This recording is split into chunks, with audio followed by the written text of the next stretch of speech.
All right, good afternoon. I'm CWC Mike Mears, and today I'm going to be taking you through the day 2 lectures, which is alternating current, or AC voltage, however you want to refer to it as. Previously, I talked about some differences between direct current and alternating current. And we think about direct current in instances such as our car, our batteries, the batteries that are in our car, the batteries that are in our electronics, most things, computer batteries. And with alternating current, we think of possibly our household power when we plug into our walls, our outlets, things of that nature. That's using alternating current. And one of the big differences is between these two, let me find my dry erase marker, is one, obviously, earlier in the lectures we had talked about some of the symbology, and that symbol with the sine wave was alternating current, and this symbol here with one line and then one line that's smaller is direct current. But we didn't really talk about why the sine wave versus why not the sine wave. And so today, day 2, we're going to be talking about why is it a sine wave? What is the sine wave? And what is the direct current? All right, so to start, I mean, very simply put, we can say that if we were to visually view direct current versus alternating current, they're obviously going to look very different, and I'm going to demonstrate that for you. But if we were to look at direct current, and let's say that this is our oscilloscope here, well, we're just going to see a straight line, right? And the height of that line, the y direction on that line, is the y component of it is going to be the magnitude of the voltage. But it's going to be consistent. It's just direct. It's the exact same magnitude over the entire period of time that you're looking at it. However, if we were to look at alternating current, if we back up to the lab bolt intro and I showed you a voltage channel and a current channel of an AC voltage source, and you saw that sine wave, what that's actually indicating is that the magnitude of the voltage is constantly changing. All right, and so if we were to look at this scale, the y component is going to be your voltage magnitude, with 0 being the center line. This is the negative direction, this is the positive y direction. And the x direction is a function of time. All right, well, over a period of time, alternating current is going to alternate as such. And so what does this mean? Well, if this is, let's say, milliseconds going this way, every single one of the increments here, whatever that time scale is, the voltage is constantly changing up to a max peak, down to a min peak, back to 0. All right, and it's going to continue to do that on down for however long the time period is that you're monitoring it. All right, and so this brings up a couple key terms that we're going to be talking about, one being frequency and the other being period. All right, so first, frequency denoted by the little f. The units for that is hertz. You're probably pretty familiar with this. Here in the United States, the standard is 60 hertz, which is also referred to as cycles per second. All right. Now, in Europe and some other places in the East, it's 50 hertz. So those are the two primary frequencies that you have to worry about. The second thing is big T here, which is period. All right, which is just 1 over the frequency. That's just the inverse. Okay, so what does all that mean? All right, well, I said that alternating current is changing polarity as a function of time. So as time goes by, the polarity is constantly rising, falling, rising, falling, rising, falling. Right? So it's just to infinity. All right.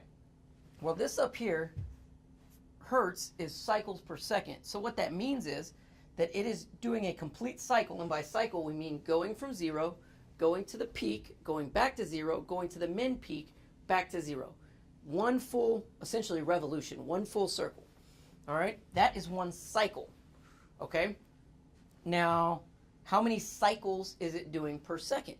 All right, that's what the frequency is. So essentially what we're saying by saying 60 hertz or 50 hertz is that it is oscillating up and down in one complete cycle 60 times in 1 second.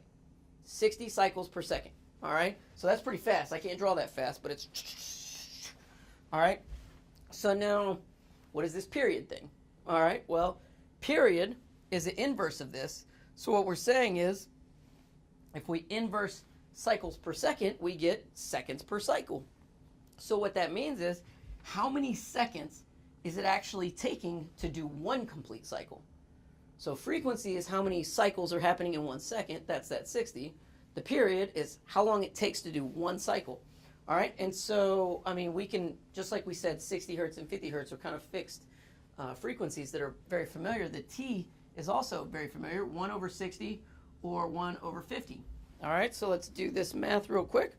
I'm going to do 60, hit the inverse button, and that's going to be 0.167, 0.0167. Okay, and again, this is seconds per cycle. All right, and then the 50 is going to be 50, hit the inverse button, and that's 0.02 seconds per cycle. Okay, so if you remember previous with our units, milli, all right, stands for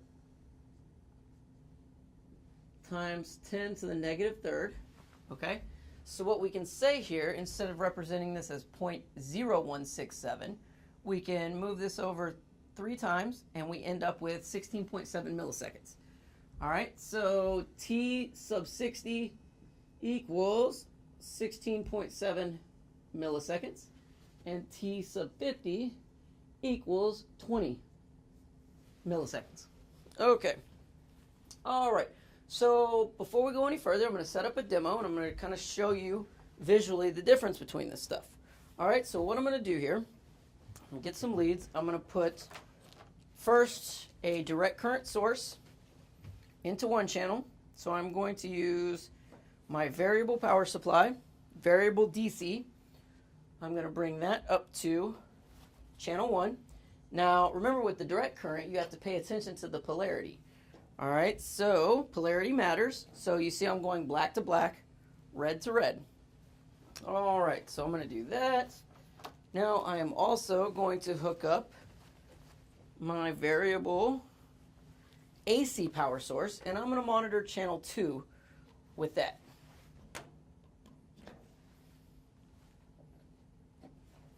All right, so now I'm going to come back over to my computer. I'm going to turn on E2. Now, I have to pay attention to my settings in here to make sure I'm in DC mode for channel 2. Nope, channel 1 is in DC mode. Okay, then channel 1 needs to be DC. Okay, all right, so now when I turn this on, I should see my AC and DC voltages. Now remember when I told you that the variable power supplies are going to rise together, the AC and the DC ones? I have it hooked up to both the AC variable power source and the DC variable, and so you should see these, they should be rising incrementally to the same value. All right. Well, they're not going to read the same magnitude because of the wiring, and remember I told you that the variable DC source only gets up to about 55 volts in this wiring configuration, so we're just going to take it to 100%. All right, so at 100% right now, we're reading 56 volts, 56.8 volts DC, 123.7 volts AC. All right, so what I'm going to do now is I'm going to go back and turn on my oscilloscope.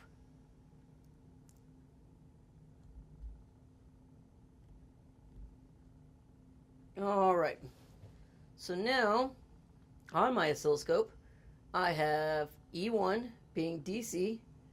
All right, and channel 2, I'm going to change this to E2.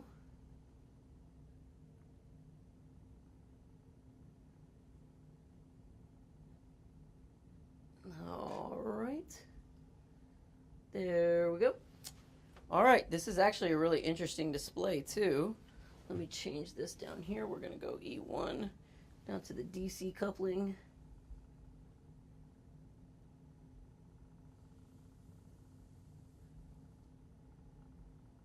And this one being the AC coupling. Okay, so the way that this is inverting the power, which we're going to talk about in later lessons, what you can see here is the sine wave here for the AC is going down to the negative max peak value, negative peak value, back up to the positive peak value, back down to the negative peak value. Well, this yellow line, which is channel 1, which is the DC, you see this straight line value going across here. All right, now if you were to zoom in really close, which you can't really see, it's actually contouring this AC line up here and going up to that max peak value with it. However, it's not going down the 0 mark. All right, so there's some stuff and some components in this power supply that's stopping it from reverting in that negative direction, which is keeping that constant polarity. All right, so it's never dropping to that negative value. Now, if this wasn't, or if this was a cleaner inverter, or we took it directly off of a battery, we'd actually see that straight line go all the way across right here. But the point is that the difference between that direct current and that alternating current is that direct current is maintaining that polarity, whereas the alternating current is constantly changing, constantly changing. All right, so I'm going to turn this off. And, okay. All right. So, why a sine wave? Okay, so you can produce power with various waveforms, and you actually have a waveform generator in the classroom with the lab stuff. It's labeled digital multimeter, but it's actually a waveform generator with, you can produce a square wave, you can produce a triangular wave, but science has proven that the sine wave is the most efficient and effective type of voltage production, and it produces the best efficiency in maintaining the least amount of noise while operating motors. So the sine wave is what it is. Also, the sine wave makes it very easy to calculate when we start calculating where we're at with some of the things that we're going to be doing. All right, now I don't know how much trigonometry everybody may have, but sine and cosine and tangent are scalars, okay? And what that means is if you do the sine of some angle times something, the sine of that angle is scaling between 0 and 1, okay? Actually between negative 1 and 1. All right, so for instance, if I'm looking at a sine wave, like so, all right? And now think of the sine wave as we see it on an oscilloscope. This is really a function of time. Well, we're doing a complete revolution. We're doing a complete circle there. However, since it's a function of time, we're not going back in time whenever we get to this negative value, which means it's still displayed this way. However, you can look at that one complete period, all right, one complete cycle there. You can look at that as 360 degrees. Well, if this is 360 right here, well, it makes sense that this is 180. Makes sense that this is 90, and it makes sense that this is 270. Okay, so if we were to take our calculators, all right, now if you've ever wondered on your calculator where it says degrees or radians, this is very important to make sure that you're in degrees. But I want to take the sine of 90. All right, now I'm looking at this, and I already know in my head what the sine of 90 is, okay? And if I told you that sine, the functions of sine, are scalars between 1 and negative 1, and then you looked up there at a sine wave, you could probably deduce that if this is the 0 range, this is probably 1, this is probably negative 1, you know, or maybe you didn't, but we're going to prove it with the calculator. All right, so what we're going to do, I'm going to make sure that my calculator says degrees on top and not RAD, and if it does, make sure you change it to degrees, and then I'm going to say 90 and hit the sine button. Oh man, it comes back with 1. All right, 1. That means 100% of whatever you're scaling, 1. Okay, but what if we're like, I don't know, right here? Let's say 45 degrees. All right, well, what would that scale at then? Well, let's say 45 and hit sine. That's 0.707. All right, well, if we did the sine of 180, just looking at that, without even knowing any science or trigonometry, you could probably guess that the sine of 180 is 0, but we're going to do it anyways. Let's check. 180, sine, yep, 0. Okay, so same thing down here. Just looking at how a sine wave goes, what do you think the sine of 270 is? Well, that's negative 1. The sine of 360, well, that's 0 again. All right, so essentially what that means is with the sine wave, you can take the sine function at whatever angle you are along this circle, if you will, or the sine wave, all right, and get a scaling value off of that. Why is that important? Well, we're going to see. Okay. All right, so we're talking about sine wave. Well, now we kind of need to talk, before we talk about phase angle and get in into that direction, okay, we are going to talk about, well, let me back up. Okay. So there's this crazy thing with AC power, okay? When I show you on this sine wave, and I said that this peak is your peak magnitude, that's not necessarily the power and the voltage that you're going to, or not necessarily the voltage that you're going to be using for most of your power calculations. We're going to get to that when we talk about instantaneous power. That is a peak voltage, all right? And so if I refer to a voltage, let's say from 90 to 270 down here, this peak to this peak, that is my peak to peak voltage, okay? All right. However, we have this thing with AC power that doesn't, it's not relative in DC power, called root mean square, RMS voltage. And you may have seen on your calculators, it says true RMS calculator, or not calculator, multimeter, true RMS multimeter. The RMS value, the root mean square, is the equivalent value to the same DC voltage source that produces the same amount of heat through a resistor. So what that means is, let's say I had a 71 volt DC power source going through a resistor. All right. Well, resistors are awesome, efficient creatures, right? So you put all that voltage to them, and they're going to dissipate all that voltage through heat. All right. Whereas, you know, when you run a motor and you send voltage to a motor, some of it goes mechanical and some of it's lost through other inefficiencies, right? But that resistor, that's about as efficient as it gets. Okay. So if I put 71 volts DC to that resistor, all right, then I'm going to dissipate a certain amount of heat. However, if I put the same amount of AC voltage, all right, I actually have to put 100 volts AC peak, 100 volts peak AC voltage to get the same heating effect as 71 volts DC, okay? And what that is the RMS voltage, so V RMS equals voltage, the peak voltage, okay, times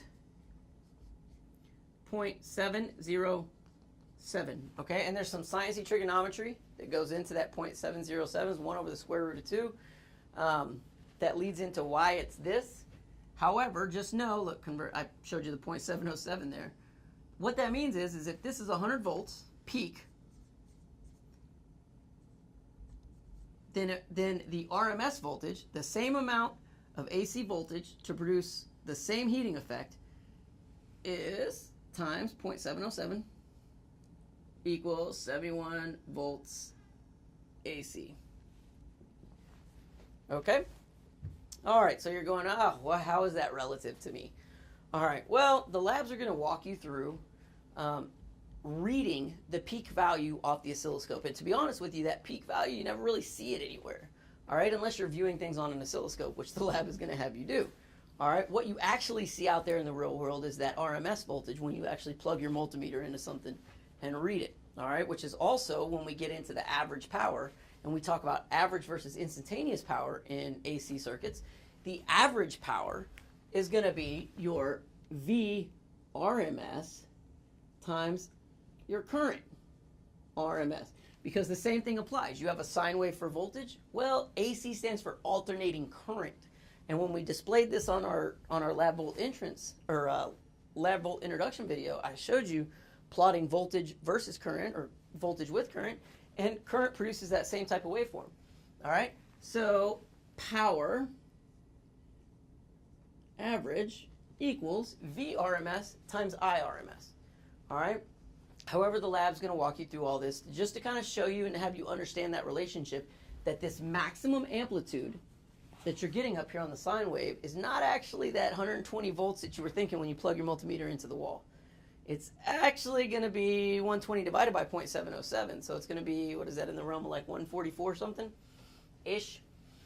That would be your peak voltage. All right, so also the lab manual is going to tell you a certain voltage is a peak-to-peak voltage, okay? The value peak-to-peak is this. Well, if we look at a sine wave, from here to here is naturally where your head's going to gravitate towards, and you're going to go, okay, peak. I'm going to look from 0 to the top. Well, it said peak to peak, okay? So the peak to peak is, let's say, 200 volts. Well, that means that it's actually 100 here and 100 here. That magnitude from here to here is 200, so that means from here to here is 100. So now back to our example over there. If I told you that the peak to peak value was 200, well, then that means that the peak value, not peak to peak, just the peak value from 0 to 1 peak is half of that. And then the RMS value would be 1 over the square root of 2, or 0.707 times that. So if your peak to peak value, V peak to peak, equals 200, well, that means my voltage peak equals 100, because it's only half of that. And that means my V RMS is scaled to 0.707 of that, so it's approximately 71 volts. All right? So that's simple enough, right? Yeah, I think so. All right, simply just looking at that graph and understanding that the actual voltage value that you're seeing, that VRMS, is scaled at about 71% of the peak value of voltage. And that 71% is what is required, that higher level of AC voltage is what is required to produce the same amount of heat as 71% of that DC voltage. Or I'm sorry, 71% of the AC voltage produce that same amount in the with a DC voltage. Okay? So, again, in real life, you're going to be using that RMS value, and you're not going to be calling it RMS in your head. You plug a multimeter into a wall, you read 120. You don't think 120 RMS. However, to give you kind of an understanding of when you're reading this sine wave, if you were to ever use an oscilloscope and you put the cursor on the peak value, and you go, man, why is that like 140 something? And I know that my voltage is 147. Well, that's because that's the peak value. All right, the 140 is that peak value, 140 something, and 0.707 of that value, or 71% of that value, is your actual RMS value that you're reading. Okay, all right, so now we're going to talk about phase angle. Okay, what is phase angle? Well, like I said, when we're representing this power with the sine wave, okay, that's the revolutions of a circle. All right, now, whenever we displayed voltage and current together on the same oscilloscope, which I'm going to do right now just to demonstrate, in a purely resistive circuit, and I'm kind of getting ahead right now on this, but it'll help you kind of understand where I'm going with this. So what I'm going to do is I'm going to hook up one resistor,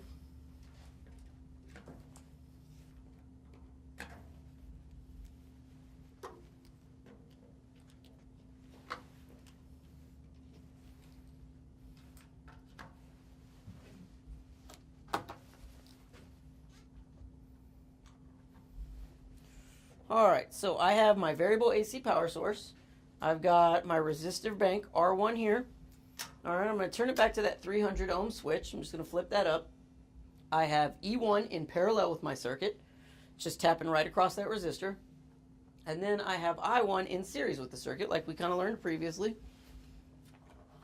Now, just like the lab volt intro, I'm going to introduce some inductance into the circuit, just to kind of demonstrate the concepts of what I'm talking about. Now I'm going to hook this up in parallel, which is not incredibly important right in this moment. All right, so right now I've got 300 ohms. I'm going to set this at 124 volts, and we should be able to read our current over here, which we've already kind of calculated a few times. All right, so let me go back to my meters. Now I got to change E1 back to AC. All right, and I'm going to turn M2 off, and I'm reading I1. All right, so right now it says I got 122.2 volts alternating current, AC, and 0.4 amps, 0.41 amps, based on the amount of resistance that I have. So now if I go back and I look at this on my oscilloscope,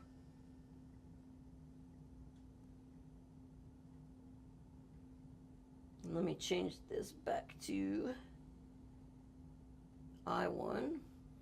What I want to see is I1 versus E1, which means I'm just looking at the current sine wave and the voltage sine wave together. All right. I'm going to pop my polarities around because this data acquisition module is finicky. There we go. Okay, so what we see here now is that they are completely in phase with one another. What that means is they both go through zero at the same time. They both peak at the same time. They go back through zero at the same time. They hit the negative max at the same time. They are perfectly in phase with one another. Because they are the same frequency, you can see that right there. And that is the natural behavior of a resistive circuit. All right, that purely efficient resistor that consumes all that heat, it's perfectly in phase. There is no phase angle between those two sine waves. However, like I did previous in the other, the lab volts introduction, when I introduce some reactance into the circuit, which in this case is going to be an inductor, what you can see there is my sine wave kind of jumped forward a little bit. All right, and this is a really interesting concept because we're going to refer to that phase angle and the relationship between current and voltage and some other things as either leading or lagging. All right, and so I know when I think about leading, right, I think about like starting a PT test, you get out there and you start running and the person in front of you is leading you, right? They're in the lead, right? So then you'd look at this and you see, well, that sine wave in front, it's leading. No, that's not the case. It's very counterintuitive when you're thinking about this, all right? What, again, this oscilloscope here, when we look at it over here, this direction here is a function of time. Okay, so what that means is that if I have one sine wave here, and then I have another sine wave, let's say here, and assume they're the same frequency, my art skills are pretty weak, so bear with me. All right, so we've got one wave here and one wave here. Well, if this is a function of time, this wave is hitting its peak after this first wave. So remember, if these are increments of time, and this is, let's say, I don't know, a 1 millisecond, well, that means this would be something else, like maybe 2 milliseconds or whatever the case may be. All right, this one is peaking after this one. So if this is our reference waveform, this waveform is lagging this reference waveform. But again, it's all relative to which one you're using as a reference. So if you said the same concept, let's say we're going to use this one as our reference waveform. Okay, and now this could carry on, right? So you could say, well, which peak am I looking at? I'm peaking this, I'm peaking this. Well, this one right here is hitting its peak after this one. Okay, so this one, this waveform is leading this waveform. This waveform is lagging this waveform. It's just a matter of what reference waveform you're actually looking at. But the point is if it is reaching its max before another waveform, well, then that means that reference one is leading whatever reference waveform, and the other waveform is lagging this. All right, it's reaching its peak after. Okay, so you could think about somebody's lagging behind. They're running late. All right, if you want to think of it that way, you can think if this is a function of time and something's lagging and running late, well, it's hitting its full potential after. All right, it's a good way of looking at it. Okay, all right, so that's the leading and lagging. So why is that important? Okay, what is this phase angle thing? All right, well, I told you that along with this being a function of time, we can also look at this sine wave over this function of time as a circle, and there's angular relationships there in that circle. All right, I said that this is 0, this was 90, this is 180, this is 270, and this is 360. Okay? Well, the difference between one waveform and the other waveform, and by difference, the way I like to look at it is I'll pick a point here, and I'll pick the same point on another waveform. So let's just say the start point. This point here and this point here. Well, if I just draw a dashed line up to here, let's pretend that's perfectly right there in the center of the peak.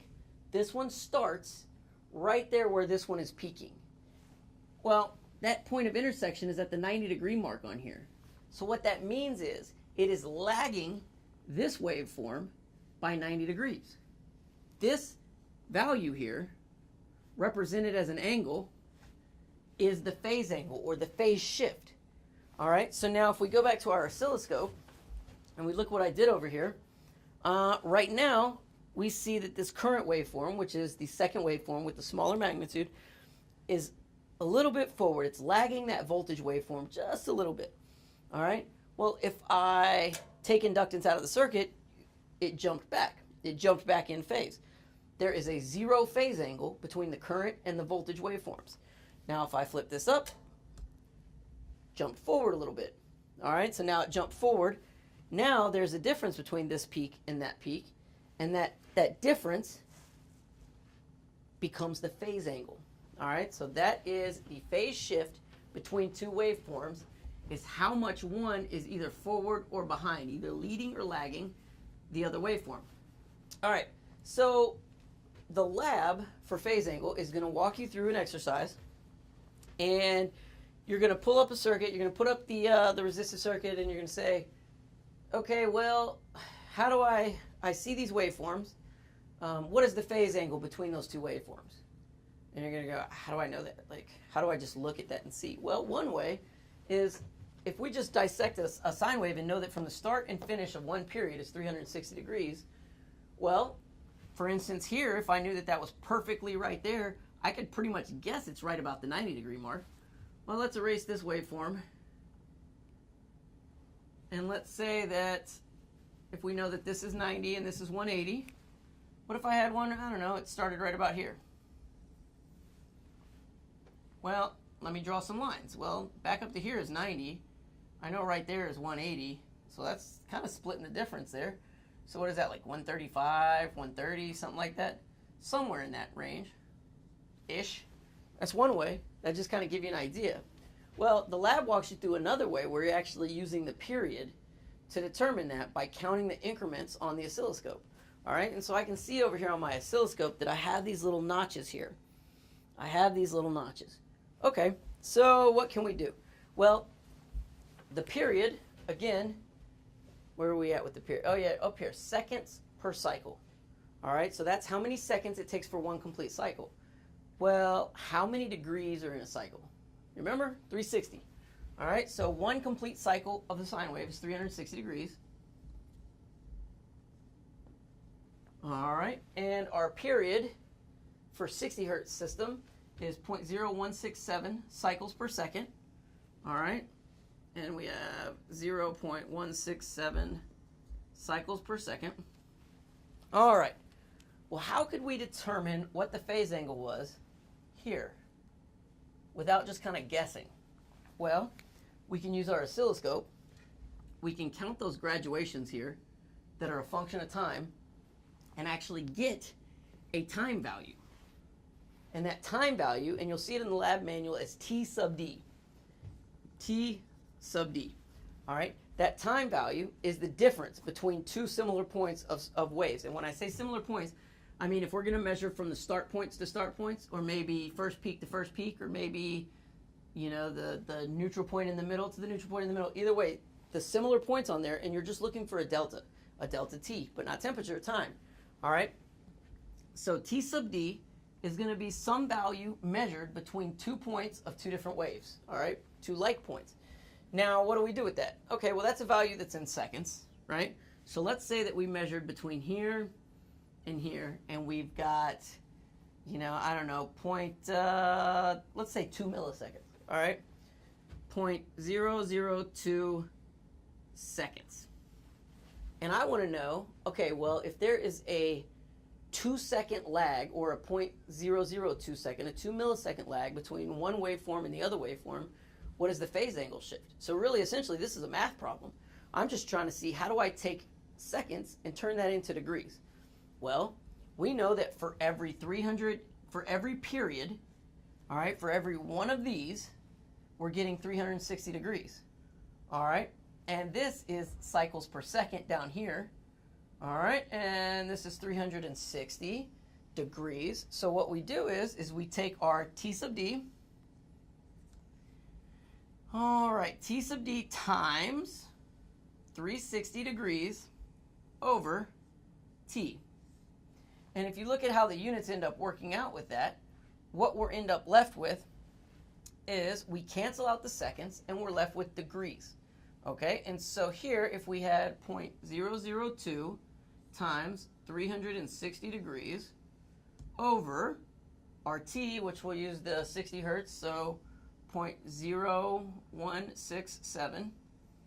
Let's see what that comes out to. Did I shove the calculator? Oh, no, that's the microphone.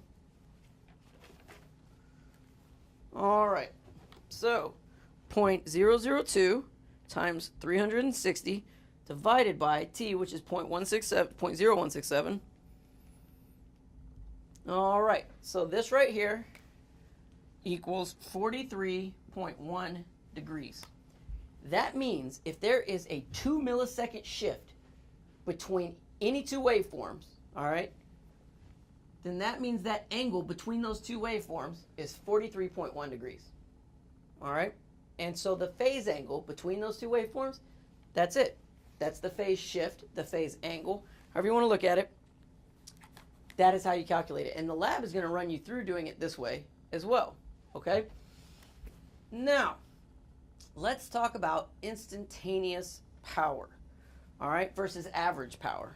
All right, so in a DC circuit, we had talked about power in the last lab, and we also, in this lab, talk about that the magnitude of DC is just this, right? It's just that straight line.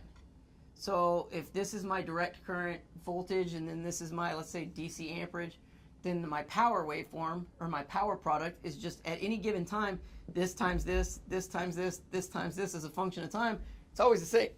It's always the same. However, alternating current, we're changing magnitude at any given time, which means instantaneously we may have different values of voltage and at the same time a different value for current. All right, so at any given instant we could have varying degrees of power. All right, so that's why it's important to note the average power in an alternating current system is that VRMS times the IRMS. All right, and so the lab is again going to walk you through setting that up. You're going to do some measurements and you're going to do some readings just to kind of understand that, and really it's just going to walk you full circle to show you those differences. All right, so lastly, let's talk about three-phase power, okay? Lab, I want to say 2-2, I think is going to have you hook up a three-phase power source. Now, this is going to be tricky because we in the classroom don't have the three-phase power wired up, so you'll have to wait for an instructor to set up the three-phase bus for you. But essentially, what you're going to be doing is measuring 3 voltage sine waves, okay, three-phase power. Now, up in this point, you see over here, I'm metering current and voltage and looking at the phase angle difference between those two. However, you can look at like items, such as different phases of the same three-phase voltage source and see those, and you're going to do that.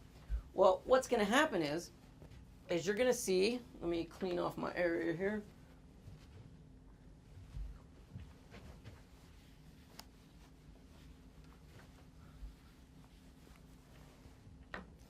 All right, you're going to see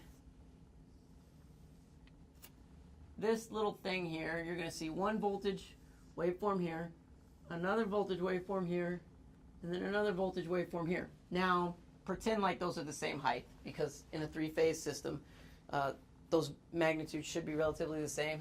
All right, assuming a balanced load. All right, so you're going to see 3 sine waves.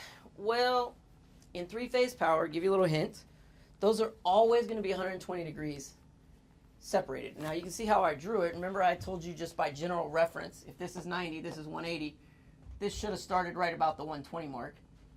Well, if I do that same logic, this is 180, this is 270, this last one over here is somewhere minus behind the 270. It's actually 240, all right? So there's 120 degrees of separation between each one of those phases. And the reason for that is when we produce three-phase voltage, I'm not going to get into this too much, but we have 3 coils inside of a generator. And as this rotor and this pole is rotating, all right, it's passing through one coil and inducing a voltage, then passing another, and then passing another. There's 3 coils inside of that generator.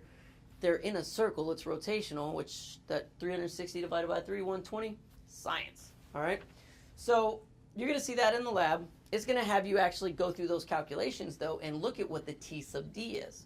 All right, Now, if I remember off my head correctly, I want to say somewhere in the realm of 5 milliseconds. Sounds right, 5.1 milliseconds. Let's do the math. So if we had a T sub D of 5 milliseconds, and it doesn't matter if it's 2 voltage waveforms or 1 voltage waveform, 1 current waveform, it's just the difference of 2 waveforms with the same frequency. All right, let's do some math. All right, so if our T sub D is 5 milliseconds, we'll spitball it here. Now remember, the lab volt system is going to give you increments of milliseconds. All right, but you need to make sure you convert that to seconds when you're doing all this math, or the magnitude of your results are going to be off. All right, so if our T sub D equals 5.1 milliseconds or 0.0051 seconds, all right, then times 360 over T, assuming that we're using 60 hertz, which is that 0.0167 seconds, then we have 0.0051 times 360 divided by 0.0167 equals approximately 110. Okay, so it wasn't quite 120. Let's play with our numbers a little bit. Well, if we know that the number is supposed to be, the resultant should be 120 degrees, then let's reverse engineer this problem. All right, so if we want to solve for T sub D, and our answer needs to be 120 equals T sub D times 360 over T, well, then we just bring that over to this side of the problem, and we end up with T times 120 over 360 equals T sub D. So in our case, that's going to be 0.0167 times 120 divided by 360 equals 5.57 milliseconds. That was pretty close. I knew it was somewhere around 5. All right, so our answer ends up being 5.57 milliseconds, or 0.00557 seconds. So in order for it to be 120 degrees of separation between those two waveforms, that means that in a 60 hertz system, one waveform has to occur, some like point in it has to occur approximately 5.57 milliseconds after the previous waveform. All right, and the lab's going to walk you through that, and your number should come out relatively close to this based on how you measure it. You'll use little tick mark motions inside of your oscilloscope here to set it, and it'll actually read the difference in those two for you. So it'll be very interesting use of the oscilloscope so that you could actually see that. All right, so in closing, all right, we talked about, again, the topic is alternating current, right? And so we're looking at that sine wave, and how that sine wave is really just one big circle with some angles going on in there, all right? Now, as you progress through this sine wave, one complete cycle is 360 degrees, all right? Now, the frequency is how many cycles are occurring per second, which again in the US is 60, and in Europe and the West is 50, all right? Now, the T, which is the period, is the inverse of the frequency, which is how many seconds is one complete cycle, all right? Which the period is also what we use along with 360 degrees, because we know that we're getting 360 degrees in one period. How do we determine the angle between two waveforms? Again, in lab 2-2 is going to be the one that walks you through that one. All right, so again, pay very, very close attention when you're going through these labs on the units that you're actually using. Okay, so the instruments here are going to be reading things in milliseconds. Understand that is seconds times 10 to the negative 3. So you saw what I did up there. I said 5.57 milliseconds. Well, really that's 0.00557 seconds. All right, same thing with the period. The 0.0, and I actually need to put a 0 right there. 0.0167 is also, what are we at there? That is 16.7 cycles per second. All right. Oh, I'm sorry, seconds per cycle. I wrote that backwards. Seconds per cycle.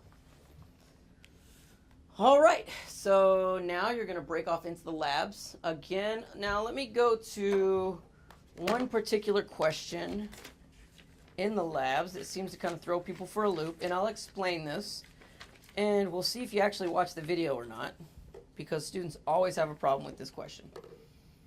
All right. Let's see here.